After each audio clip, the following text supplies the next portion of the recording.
Hey guys, a very warm welcome to Rihant Online Academy, and in this session we are going to discuss the next session of TCS NQT. And if you can see here, the question number 31 is, what is the equivalent code of the following statement in while loop format? So this is for loop code is given to you, and they have asked that what is the equivalent code of this loop in while loop. So this is previous year TCS NQT question, and please analyze the question, analyze the code, and you can see here that here initial value of x is declared as 1. So we have declared the value of x equals to 1 here. Then we are every time comparing that whether the value of x is less than or equals to 100 or not. So that work is done under this check, that is line number 2 of while loop. And then we are incrementing, that is post increment operator is there, which is written after printf statement, because after executing of that statement this will work.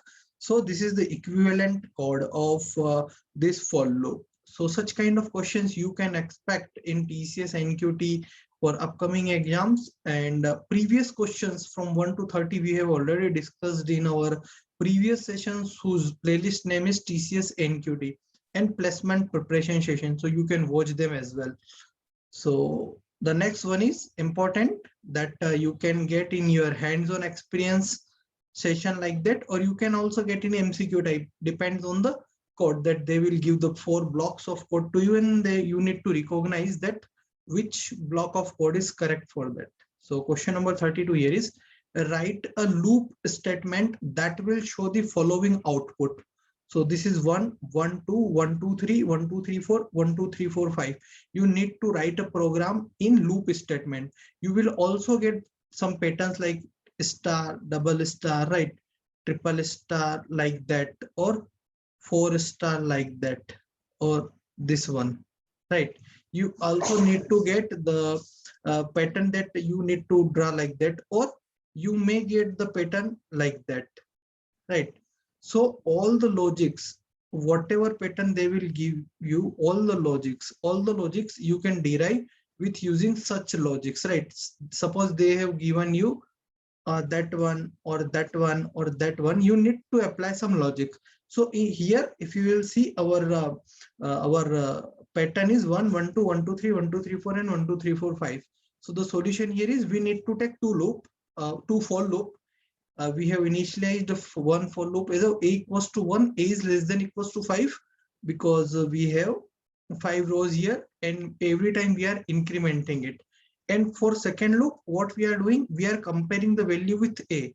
So initially when 1 is there, it will work one time, and when it will go post increment, it will work 2 times, that is 1, 2.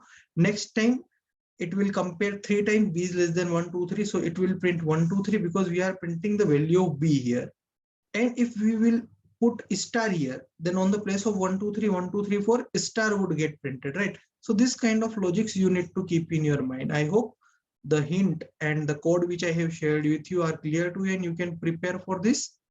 The next one is, create a simple code fragment that will swap the values of two variables num1 and num2. You can also expect such question in any MNC, not only for TCS, but for all MNC. You can get this kind of questions in written test. So the solution is like that. You need to create a temporary variable.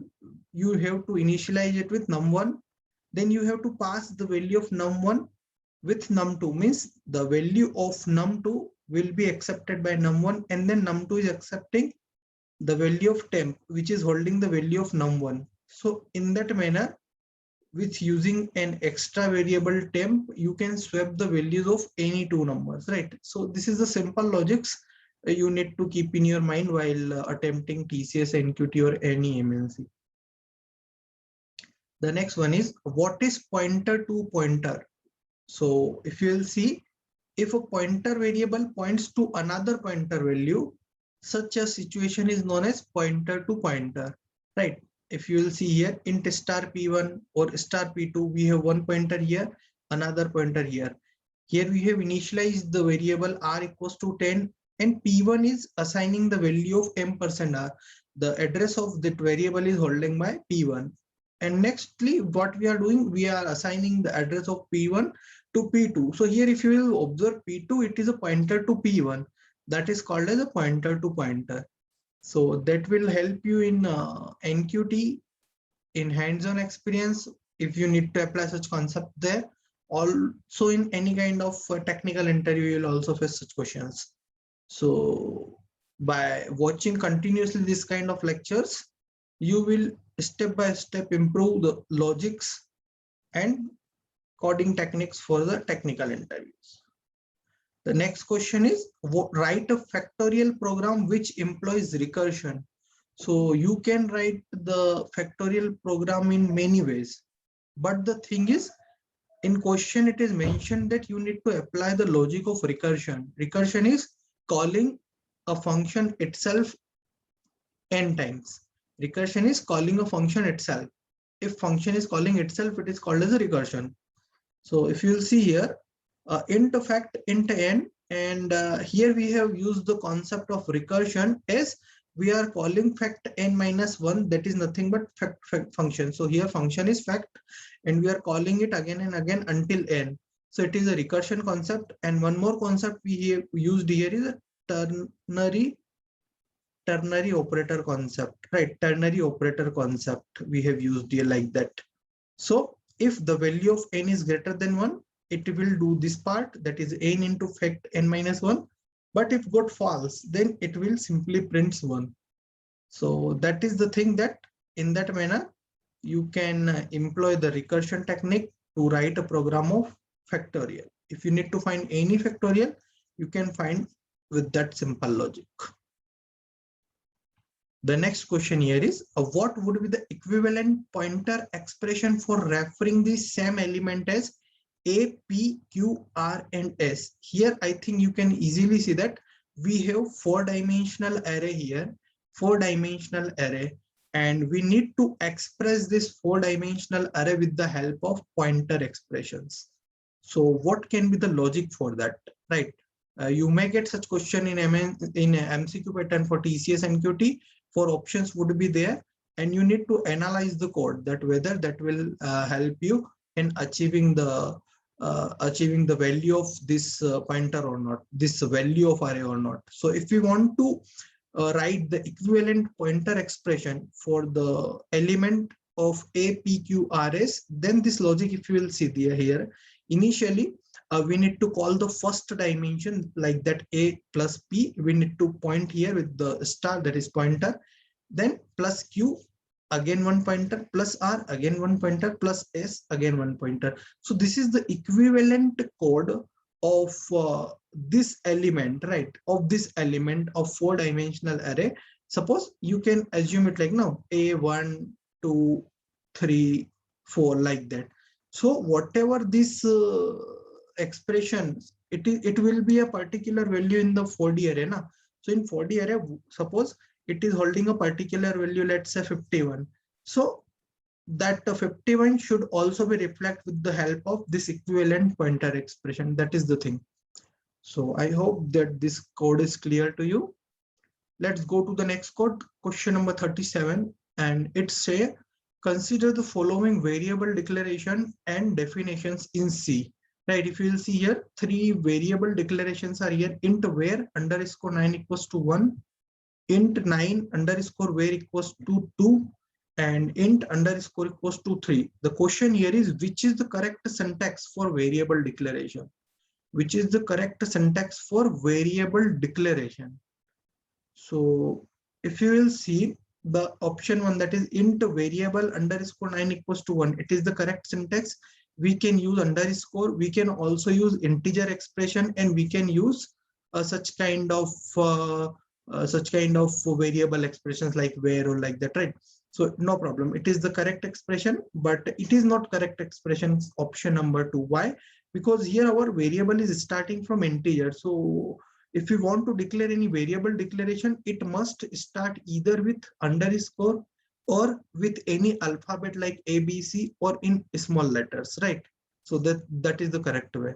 So option second is false, and option 3 I also already explained you that we can declare the any kind of variable declaration with underscore, so it is the correct one. So 1 and 3 is the correct declarations and definitions in C. The next one here is consider the following C declaration, and the C declaration is in front of you. The question here is assume that objects of the type short, float, and long occupy 2 bytes, 4 bytes, and 8 bytes respectively. So if you will see here, float byte here, it is occupying 4 bytes, and we have long byte, it is occupying 8 bytes, and we have short byte, short type, and it is occupying 2 bytes. Okay. Now the thing here is the memory requirement for variable t, the memory requirement for variable t, ignoring alignment consideration is. So if you will see that part we have in union. So here we have float variable y, which will take 4 byte, and long variable z, it will take 8 byte. But the concept of union type of variable is what is maximum from that we will take. So maximum is long z, that is 8 byte. So we will need that 8 byte plus we have short type of declaration in struct, which is consisting of 5 spaces, that is 5 elements, and each of 2 bytes. So 5 multiplied with 2, that is 10 byte memory requirement for this short declaration. So 8 plus 10, that is 18 byte, right? 18 byte. So 18 byte is the correct answer that we will need as a memory requirement for this. Okay, now you can see the detailed solution here in the explanation as well. So I am requesting you do subscribe Arihant Online Academy for future lectures also, in which you will get lot of content related to computer science, latest job notifications, and important content for technical interviews for MNCs, including TCS, NQT, and Ninja, GATE, UGC NET, and all important programming logics here, right? So do comment if you have any kind of query, do comment, do ask, be as interactive as possible from your side. And let's finish this session with 2 more questions from programming logic MCQs for TCS NQT. So the question number 39 here is the program of C language is in front of you. So if you will see, the program is some kind of different. The program is struct point int xyz int main, examples of initialization using designated initialization, struct point p1, struct point p2, and we are printing these values like p1.x, p1.y, p1.z. So this is nothing but we are initializing using designated initialization. So what would be the correct value as a printf statement it will print? So designated initialization, basically it is only used in C programming, right? It is not used in C++, and designated initialization is important concept which is added in the latest C standard, that is C99 standard. So you the basic purpose of this is if you want to initialize any variable with any order of variables, means order is not mandatory here. Whatever the order of variable you can declare from yourself. So that is the designated initialization. If you see here the solution, the designated initialization allows structure members to be initialized in any order. You can initialize the structure members in any order, like y first, after z x, then x20. So the corresponding output would be, it will print 2, it will print 0, it will print 1, and then it will print 20. So 2, 0, 1, and then we have slash n, that is line will change, then in next line 20 would be printed. So this would be the correct output. Okay. So this is the concept of designated initialization, specialized used in structure members for initializing any kind of variables in any order.